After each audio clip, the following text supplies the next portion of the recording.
EM board bombs. Welcome back to EM Board Bombs. Welcome back to EM Board Bombs. Sorry. I was rolling my eyes at Dr. Briggs for another comment that he was making, but we are EM. So another day in the life. It's another day in the life. EM Board Bombs. We're back from Maine. It's good to see your face again, Dr. Briggs. Yes, good to see you. Yeah. You know, I've seen your face pretty much every day for the last 5 days. I know. We last saw each other about 12 hours ago. Yeah, isn't that nuts? We last saw each other at the airport then. So what we're doing right now, look, we know boards are coming up. So we are doing board blitzes. These board blitzes contain 10 pearls. 5 of the pearls were given away just to everyone who listens into the main podcast. The other 5, if you want to listen to them, you can sign up for our Rapid Bombs podcast. That has now over 450 episodes. Yeah, we're getting close to 500, Briggs. So it's really amassing there. So again, we're going to drop 10 pearls. We're going to drop 5 for everyone. If you want the other 5, just check out EM Rapid Bombs. You can access it by going to emboardbombs.com and clicking on the question bank to access the premium podcast. Briggs, are you ready to get into it? Totally. Let's do it. Let's go. So here's a pearl. Opioid overdose mimic. Classic one that they like to ask about. Which one is this? This is the one where you're giving Narcan to, and you may get a response, but you have to have increasing doses of Narcan because they don't exactly respond to it at first. And this is a classic presentation of a clonidine overdose. Boom. There you go. Clonidine overdose. Yeah, it just mimics opiate overdose with meiosis, altered mental status, respiratory depression. It differs, though, due to severe bradycardia. Mm-hmm. Now, the treatment is going to be usually intubation for these patients, lots of IV fluids, right, addressing the blood pressure, admitting them to the ICU, and then naloxone might work. It's not going to be 100%, right, but you're going to notice that as a potential option to give doses and potentially start a drip as well for these patients. And so this is one that's going to be kind of classic. It's going to scream in overdose with the meiosis, altered mental status, the respiratory depression. But the hypotension yeah, exactly. I think that bradycardia is what they're going to want you to see. They might even give you an EKG that shows sinus bradycardia. Yeah.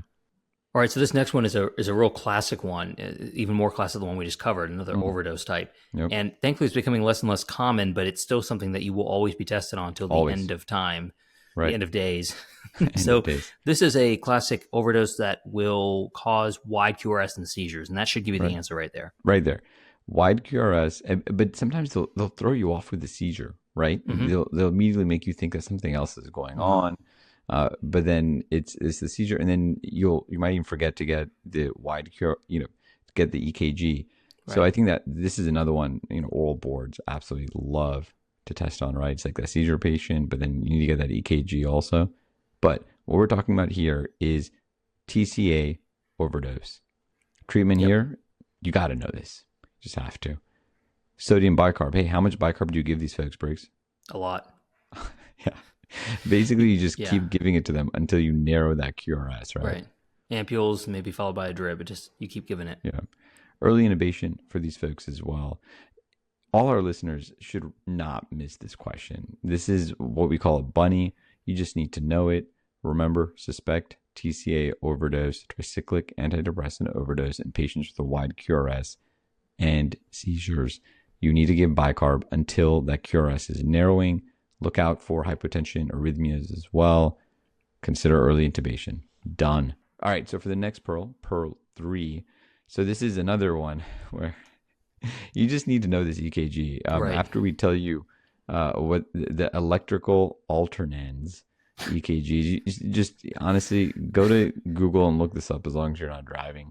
If you're like walking your dog or something, just look at this EKG, memorize it for the, again, end of time. What are we talking about here, Briggs?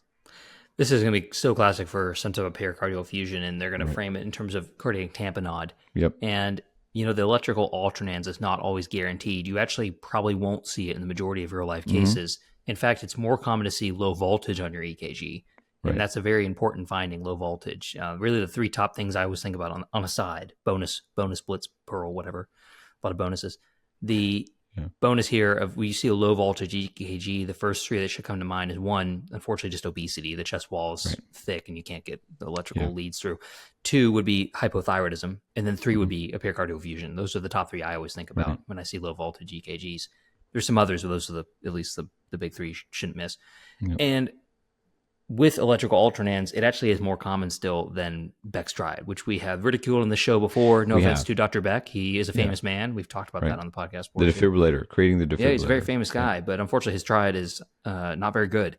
It's hypotension, JVD, and muffled heart sounds. You will pretty much never, ever see that in your entire career. Right. Now, the bedside echo is the only thing you're going to do to confirm that diagnosis. Right. And that's going to be pretty obvious when you see it. Med students are, adept at even seeing that. Right. The treatment for this is going to be a pericardiocentesis, of course. If they are hypotensive with tamponade, you are doing that pericardiocentesis on that patient. That is within your scope of practice, life-saving procedure. If they are not hypotensive, you do have time to consult cardiology to discuss further care. Boards are going to expect you to know what this looks like on ultrasound. So you need to find a video clip of this on an ultrasound to see what tamponade looks like on ultrasound. Obviously, it's a clinical diagnosis as well. From the standpoint of other things need to be in place, not just that echo. So again, go online, see what it looks like, watch a video clip that might actually show that to you during your test. Remember Beck's triad, you just have to know it. Understand when in real life, you're not going to see them all together. Hypotension, JVD, muffled heart sound. For sure. Hey, next one. This is going to be one of those questions that is just, no matter what, you do this, pretty much. There's only one contraindication. So what is the only contraindication to aspirin in treating acute coronary syndrome? There's only one complication.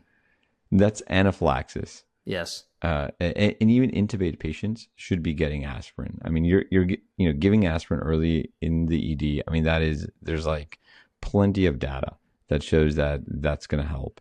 I mean, you look at Cochrane reviews the goal of Cochrane is basically to say like nothing works, but it overwhelmingly works.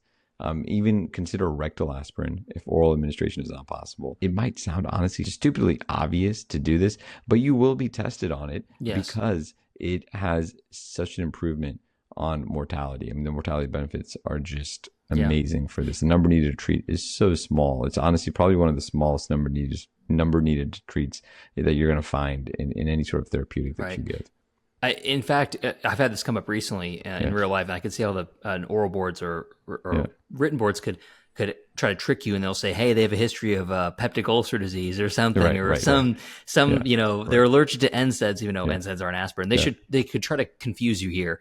Right. And I actually had a case recently of a patient who had some dark stool in the ED, but also had ST segment changes in a troponin elevation. And, I gave the aspirin, I remember, and I gave pantoprazole with it. And the nurse was like, that seems kind of silly to give both. I'm like, doesn't matter. Give both. Doesn't matter. Just do it. Just do it.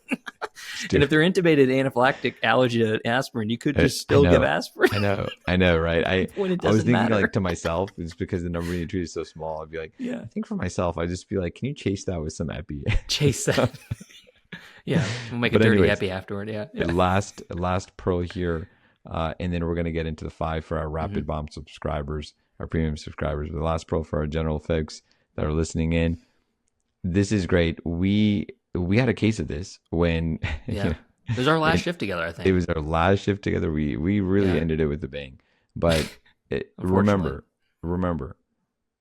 cocaine toxicity, right? Cocaine causing chest pain. The first line treatment here is going to be what? Benzos.